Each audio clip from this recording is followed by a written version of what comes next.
Sound the call to arms. It's the Battle of Lake Erie. It's Cleveland versus Buffalo. Get ready, man your battle stations.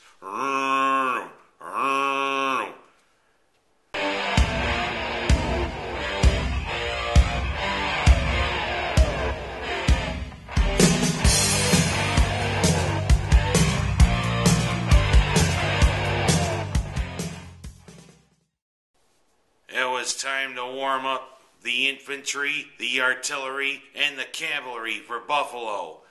'Cause you know what happens when we play our neighbors to the south along the shores of Lake Erie. It's Cleveland versus Buffalo. It always is entertaining when the Browns and the Bills collide on the gridiron. The two teams with two of the most passionate fan bases.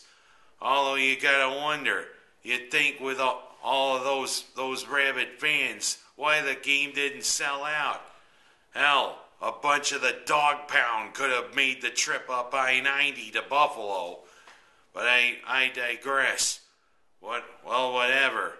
The weather was inclement, as usual, as it seems to be for the Browns and the Bills. A lot of rain. And you know what? It was a tough, hard-fought game.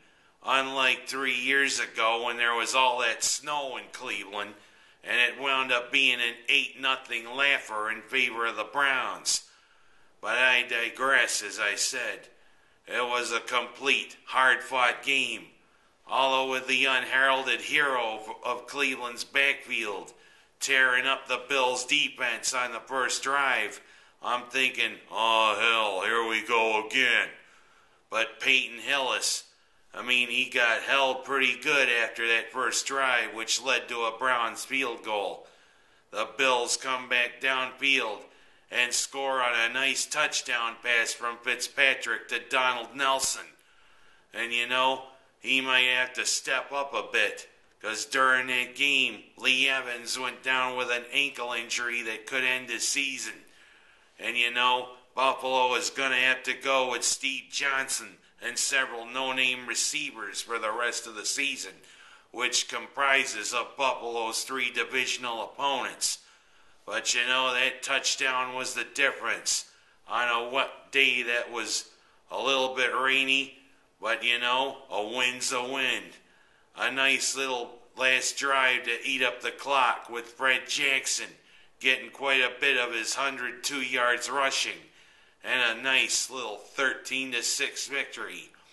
Victory is sweet, Bills fans, especially when it comes against our neighbors to the south on Lake Erie.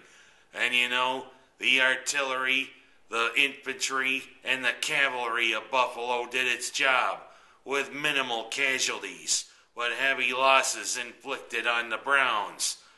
And what's next? Our 3 divisional opponents, starting with our hated rivals from South Florida, Miami. And you wonder, Bills coaches and that should take a lesson from what happened. Don't trip players like that Jets coach did.